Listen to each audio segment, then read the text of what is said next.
10 things I had to quit in order to advance my yoga practice. And we're not talking about nutrition or giving up certain foods or exercises or anything like that. We're diving in today to talk about the things that are already within your practice that you are going to have to quit if you want to advance your yoga practice and take it to the next level.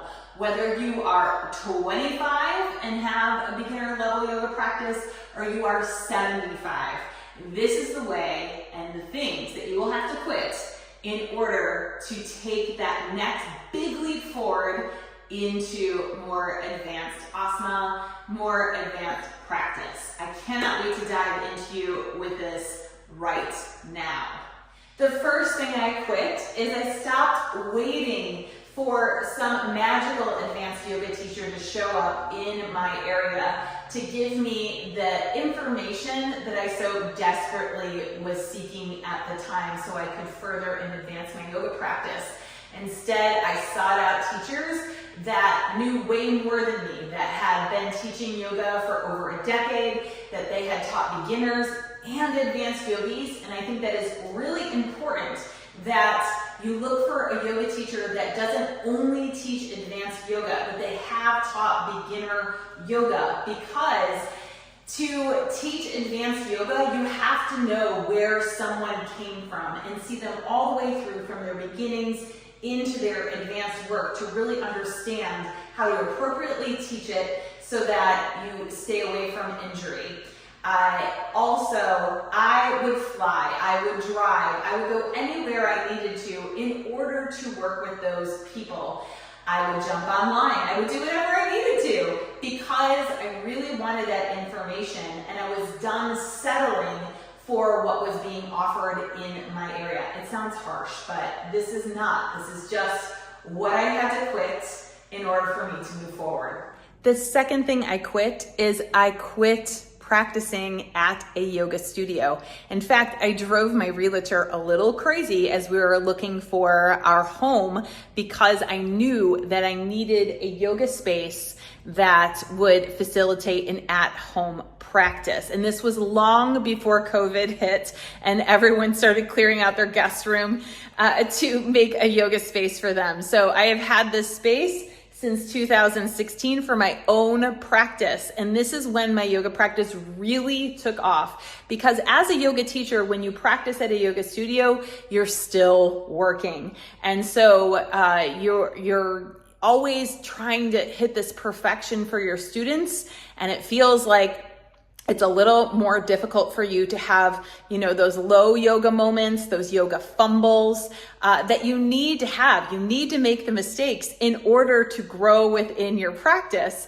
And so I needed a space where I could just really bring it home and enjoy practicing with my own breath without judgment from myself or from others. And so when I brought my yoga practice home, that's when things got really real for me, and I know that they will for you too. The third thing that I quit to advance my yoga practice was practicing the same type of yoga. Now, if you love a particular type of yoga, then I am not saying to stop doing it. I'm just saying that there's more out there in the yoga world. And so embrace the fact that maybe you should dive a little bit out of your comfort zone and take a class that you've never taken before. There's so many different types of yoga out there. And take a class from the scary teacher, right? The teacher that scares you a little bit. So push yourself to maybe just once in this next week to take a different type of yoga that you've never taken before. It will grow your practice in ways that I cannot even just chat with you about. It's going to grow your practice in such a great way because whether you love it or hate it, you at least know that you love it or hate it. And different practices come at postures in different ways. And so it can open you up to maybe experiencing something different within your practice. So for me, I went from practicing and teaching only one type of yoga to two types of yoga. And now I teach 5 different modalities, and I also practice those 5 modalities as often as I can. I always practice the sequences I am about to teach. So for me, I normally am practicing, practicing and teaching for a great deal of my day, but I wouldn't have it any other way. So, open yourself up to it. That first modality that I practiced and taught, I did that for 16 years before I decided I wanted to teach other modalities and learn more about the entire world of yoga. So if you're just standing on one small little part of yoga, it's time to open your eyes up to the very vast, huge world of yoga that is out there waiting for you to explore it. The 4th thing I quit as I began to advance my yoga practice was, and I mentioned this in the last thing that I quit, was approaching yoga postures from the same setup, same way over and over again. So if you're always falling out of standing head to knee at the same exact spot, or you always stop flying in crow pose at the same time, or stop yourself in your vertical splits, whatever it is, how is that going for you? Are you still approaching the posture the same way over and over again? That's why it's not changing. It is the definition of insanity to continue to approach something the same way again and again and expect a different result. So this week, I hope that you decide that you're just going to explore different ways to approach a posture. So instead of surviving a yoga posture, let's learn something new about it. How about that? Wouldn't that be cool? I think it would be. And I think you would benefit a lot from it. So quit approaching a posture from the same vantage point time and again and expecting something different, because something different probably isn't going to be happening if you've been doing it for over a couple of years. So go ahead and quit that right now. This next thing that I quit might ruffle your feathers a little bit, but I stopped taking correction and modifications from yoga teachers that knew less than I did. I know this sounds bad, but you have to stop being all people-pleasy. If you're getting a correction while you're in your yoga practice that makes 0 sense to you, it should be okay not to take that correction. I've gotten some really crazy corrections, modifications, and adjustments over my almost 20 years of practicing. And I think that it should be celebrated when you say no to a modification, correction, or adjustment. In fact, in my yoga community, if I offer you a correction or adjustment and you say no thank you, we actually applaud. Because I think it's really important for women especially to say no in a safe place where it's not going to hurt my feelings if you don't want to take my modification. But there are so many oddball modifications that I received through the years that weren't rooted in functional anatomy or going to assist me in understanding the posture more. And so there was a moment where I was like, you know what? I'm not going to take that correction. I'm just going to smile, nod, and continue on with my practice. And that is okay. You can do that. You definitely can do that. And if you can't, you need to reevaluate the class that you are attending. The 6th thing I quit when I was working to advance my yoga practice was thinking that if I mastered a single posture, then I would finally, quote unquote, have it, whatever that is. And I think this happens to a lot of people in their yoga practice, that they come across a yoga posture that really piques their interest, and they believe that if they find that yoga posture and they realize it and they're able to master it, then they will all of a sudden master all yoga. And that is not the case at all. Right now, the posture that I am really working on is handstand. I think it would blow my brain apart and what I think about myself if I could find handstand in the middle of the room. And, but I do know that when I do find handstand in the middle of the room, that there's going to be so much more to learn about handstand, that I'm going to learn different ways to enter, different variations of handstand, and then it's going to unlock a whole different, training and experience for me within my yoga practice. And so let go of the thought that if you master any one posture, whatever it is, that you will suddenly understand all of yoga or be a yoga master. That's not the journey of yoga. It kind of goes up, down, and all around. And so lose your attachment to one single posture. And also I tell my students this a lot.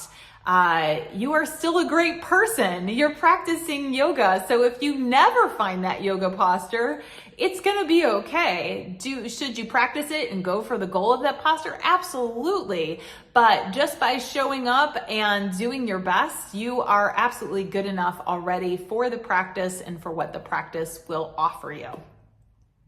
The seventh thing that I quit when I was working to advance my yoga practice was asking for tips and instruction on arm balances and inversion from male yoga teachers. I'm sorry, guys, but I just started getting frustrated because they had no idea what it was to deal with wider hips or a chest or a cycle. And therefore it was just too frustrating for me. So I sought out female teachers that also dealt with these things to accomplish their yoga goals. The thing that I quit was I quit caring about what other people thought about my yoga practice or how I had changed. So I began as a Bikram yoga teacher, and as my practice grew and advanced, that practice just no longer spoke to me. And last week, I got a message from a student that said, back in the good old days when you were teaching Bikram. And it made me laugh a little bit because people really do want you to stay exactly who you are for as long as you can. And for me, I kept one foot in that world for a long time and one foot in this other world that was really exciting and developing my practice. And eventually I just decided to put both feet in this other world that was bringing a lot of joy.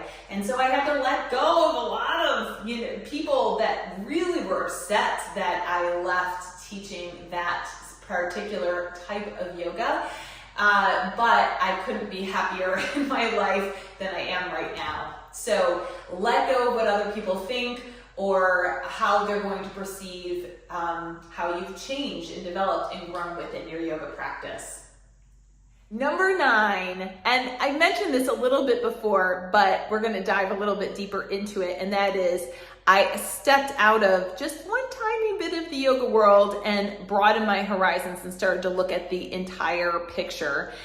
The yoga world is huge, and I think having been in the hot yoga world for so long, I didn't realize that I really was in this very small section of yoga and what yoga has to offer you. I really was blown away by how many different ways people look at the practice, and it's beautiful and awesome. And I'm so glad that I'm able to experience different ways to look at your yoga practice and approach it. And so, like I said before, if you're very married to Bikram yoga or Ashtanga or Vinyasa, and that is all that you will take and you won't take from other teachers, maybe this is a sign, since you've listened this far, you made it to number 9, that it's time for you to try a different class. Why not? Go see what other people have to offer you and begin to expand your thoughts and approaches to the practice. Finally, number 10, I finally stopped telling myself that I would never be good enough within my yoga practice. And I think this is so common that we get caught up in the goals of a yoga practice, that we feel like we're just not good enough, that we'll never be good enough, that what we show up every day and do is never our best, And I'm here to tell you that if you showed up today and you stepped on a yoga mat and you moved through some sort of practice, whether it was 10 minutes or 90 minutes or 3 hours, it was good enough, it was your best, and you should be really proud of the work that you did. Because yoga is way more than a workout. It's connecting with yourself, and you are good enough already as you are. The practice just deepens that thought and that connection that you have with you. So that is what I have for you this week. And I hope that this inspired you to maybe quit some of the things that you are doing that's keeping you stuck in your yoga practice and in many ways, your life. And if you're looking for a place where you can feel supported and seen as you advance your yoga practice, then come join me through my online yoga studio, the Tori G Online Yoga Studio.